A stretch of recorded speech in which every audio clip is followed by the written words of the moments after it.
دلوقتي بقى الباشمهندس هيحكي لي قصه الباب ده. الباب ده اولا لقيت عليه نجمه داوود هنا، صح؟ قول لي. الباب ده اصلا من ساعه ما اليهود مشوا من مصر كانوا بيبيعوا الحاجات بتاعتهم، سواء موبيليا صيني، فبيخلعوا البيبان بتاعتهم بيبيعوها. تقريبا بقى صاحبه البيت القديم ان هو لما هي بتبني بدات تشتري حاجات البيكيا من بتوع البيكيا اللي يعني ده اشتريته من بتاع بيكيا، كان بس في اساسه كان في حاره اليهود. حاره اليهود.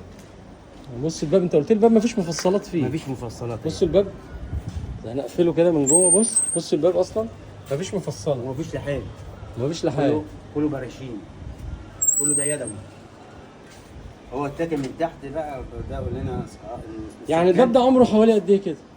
يخشوا له في اكتر. نشوف اليهود مشوا من امتى، هم ليه بقى 50 سنه، يعني 52 مثلا من 1900. ما شاء الله. والحديد بتاعه تقيل جدا ما شاء الله. كله مفيش لحام، كله